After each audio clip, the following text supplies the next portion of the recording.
लग्नाची बेडी. आजच्या भागामध्ये आपल्याला असं पाहायला मिळतं, राघव हा सिंधूबरोबर भांडून निघालेला असतो. तेवढ्यात तिथे कृष्णाची मावशी येते व कृष्णाला विचारू लागते, काय झालं कृष्णा? तर कृष्णा सांगू लागते, राघवशी भांडल्यानंतर राघव कसा वागतो हे मला नक्कीच माहीत आहे आणि त्यालाही बरं वाटतं, मलाही बरं वाटतं. आणि तो दिवसभर आता मी पाहते त्याला, तो खूप टेन्शनमध्ये असतो. गोदा सांगत असते, तू कशाला त्या बिचाऱ्याला त्रास देतेस? त्याला त्रास वगैरे काहीही देऊ नकोस. त्याला आधीच तो त्रासवला आहे. सिंधू दिसेना, सावी दिसेना, म्हणून तो असा वागत आहे. कृष्णा म्हणते, हो, त्याचा टेन्शन मी फ्री करत असते आणि तो कसा आहे, काय आहे हे मी चांगलंच राघवला ओळखते. तेवढ्यात तिथे मधू येते व कृष्णाला म्हणू लागते, तू आपण वगैरे शब्द वापरत होतीस, आता मध्येच मी कसे काय बोललीस आणि इतकं चांगलं कशी काय बोलत आहेस बरे तू? तर कृष्णा सांगू लागते, मला सिंधूचा रोल करावा लागतो ना, त्याच्यामुळे तिच्यासारखं मी बोलण्याचा प्रयत्न करत आहे. त्याच्यामुळे मी हा शब्द मी आता वापरत आहे आणि राजश्रीताईंसोबत तर मला बोलावंच लागेल ना चांगलं. मधू बोलते, बरं, मग तू राघवबद्दल बोललीस त्याचं काय? तर कृष्णा म्हणते, अरे राघवला आता मी इतकं दिवस झालं पाहते, मग ओळखणारच की त्याला, म्हणून तर मी म्हणले की राघवला आता मी ओळखू लागले आहे आणि तुम्हाला देखील मी ओळखतच आहे ना आता, तू कशी आहेस, काय आहेस, म्हणून मी म्हटलं आता राघवला मी ओळखते. आणि मधू, तू सर्वांचं किती केअर करतेस आणि सर्वांची लाडकीसुद्धा आहेस तू. कोणालाही काहीही म्हणत नाहीस, तुला कसलाही ॲटिट्यूड नाही, तू दिसायला सुद्धा किती छान आहेस.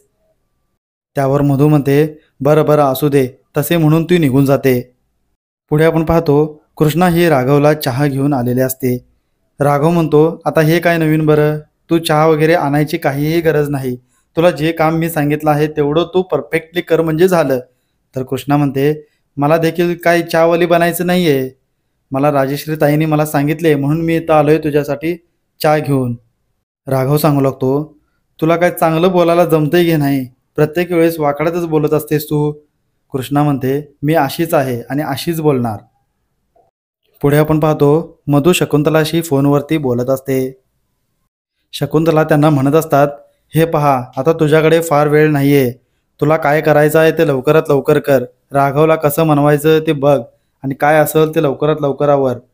तर मधू म्हणते, हो, मी ते प्रयत्न तर आता करतच आहे. शकुंतला मधूला सांगू लागते, हे बघ, तू त्या कृष्णापासून दूरच राहा, ती अतिशहाणी आहे, ती सर्वांसमोर तुझं काहीतरी अपमान करेल, म्हणून तिला जास्ती काही बोलायला जाऊ नकोस, तिच्याशी फ्रेंड्स वगैरे काहीही बनू नकोस, त्याच्यापासून थोडं लांबच राहा. आणि ती सिंधू असली तर काय करायचं आपल्याला, फार अवघड होऊन जाईल मग. मधू म्हणते, सिंधू तर दरीत पडली आहे, ती कशी काय येणार बरं, तिथून येणं शक्यच नाही आहे. तर शकुंतला म्हणते, हेच मला तू सारखे सारखे 10 वेळा ऐकलो आहे आता मी, कशाला सांगतेस हे मला, असलं काहीही सारखे सारखे सांगू नकोस. मधू म्हणते, हो हो. जे काही मधू फोनवरती बोलत असते हे सर्व गोदा ऐकलेले असते व ती फोनमध्ये रेकॉर्डिंगसुद्धा केलेले असते, म्हणजेच व्हिडिओ करून ठेवलेले असते. तेवढ्यात तिथे कृष्णा येते.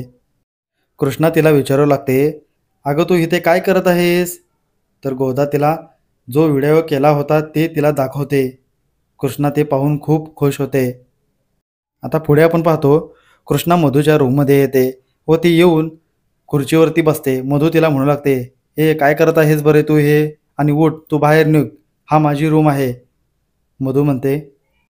त्यावर कृष्णा बोलू लागते, बरं का, ही तुझी रूम आहे, बरं ठीक आहे, मला सांग, तू माझी फ्रेंड आहेस ना, मग मी म्हणून आलो इथे. मधू म्हणते, हे पहा, तुझं आणि त्या सिंधूचं सेम टू सेम चेहरा आहे, त्याच्यामुळे मला तुझ्याशी फ्रेंड्स वगैरे काहीही करायचं नाही.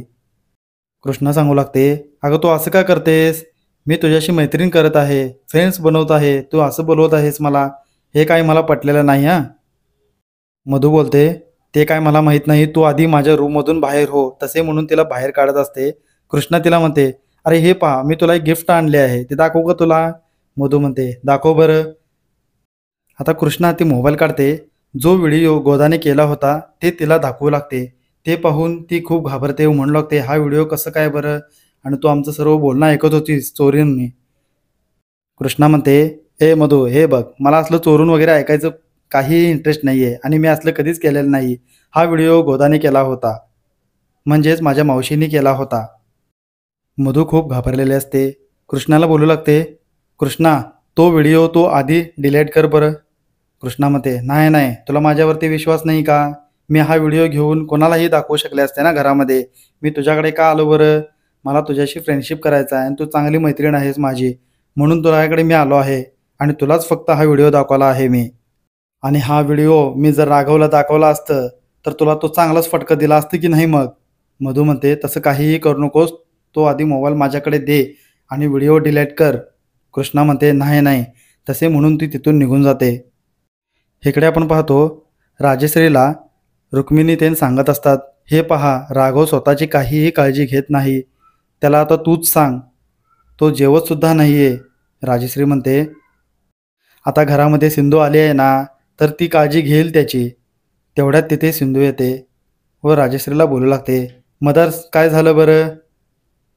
राजश्री सांगू लागते, हे पहा मी हिचं नाव घेतलं आणि ही इथे आली. राजश्री बोलू लागते, हे पहा तू राघवची चांगली काळजी घे, तो जेवत नाही आहे असे मला ऐकायला आलं, तू त्याची काळजी घे, जेवण करतोय की नाही ते पहा. कृष्णा म्हणते, हो हो मी पाहीन, त्याची काळजीसुद्धा घेईन मी आता. पहिला तुम्ही तुमचे टॅब्लेट्स वगैरे घ्या आणि तुम्ही आता रेस्ट करा. तसे म्हणून राजश्रीला ती पाठवते. पुढे एकटीच मनातल्या मनात सिंधू म्हणत असते, आई तुम्हाला खूप त्रास होत आहे, राघवलासुद्धा खूप त्रास होत आहे, पण मी आता कोण आहे हे तुम्हाला सांगणार नाही, कारण मला माझी आई साववी कुठे आहे हे पाहायचं आहे. जेव्हा वेळ येईल तेव्हा मी सांगेनच कोण आहे मी. इकडे आपण पाहतो ऋषभ राघवला म्हणत असतो, ती कृष्णा आहे की सिंधू आहे हे कसे सिद्ध करणार बरं तो आता? राघव सांगू लागतो, मला तिचा स्पर्श जाणवतो, ती सिंधूच आहे, पण हे नाटक का करत आहे मला हेच कळत नाही. तेवढ्यात राघवला सिंधूचा फोन येतो, म्हणजेच कृष्णाचा फोन येतो. राघव म्हणतो, हे पहा आता तिचाच फोन आला आहे. कृष्णा म्हणते, हे लंबू तू कुठे आहेस, लवकरात लवकर घरी ये. आणि राजश्रीताईनं तुला लवकरात लवकर घरामध्ये बोलवलं आहे. तेवढ्यात राघव तिथे घरामध्ये पळत येतो व तो विचारू लागतो, काय झालं बरं, आईला काय झालं आहे? कृष्णा बोलू लागते, हे घे ताट आणि तू आता जेवण कर आधी आणि सर्व टेन्शन दूर कर. जे काही टेन्शन घेत आहेस ते शांत हो आधी तू. राघव म्हणू लागतो, काय बोलत आहेस तू आणि कशासाठी मला फोन केलं होतंस? मला वाटलं आईची तब्येत बिघडली आहे फार. कृष्णा म्हणते, तसं काही नाही, मी इथं घरामध्ये आहे ना तिचं टेक केअर करायला, मग कशाला काळजी करत आहेस? तू आधी जेवण कर, तू सकाळपासून काहीही खाल्लेलं नाहीस. राघव म्हणतो, कृष्णा तुला जे काम मी सांगितलं आहे तू तेवढं परफेक्ट कर म्हणजे झालं. कृष्णा म्हणते, नाही मी पैसे घेतला आहेत ना, मग मी सर्व कामं करेन जे काही सांगाल ते. राघव म्हणतो, बरं मी जे काही सांगाल ते तू करशील ना, मग ताट तेथे ठेव आणि पुढे उभे राहा आणि डान्स करून दाखव, असे राघव तिला बोलू लागतो. इथे आपला आजचा भाग संपतो. हा व्हिडिओ आवडला असेल तर लाईक करा, कमेंट्स करा. धन्यवाद मित्रांनो.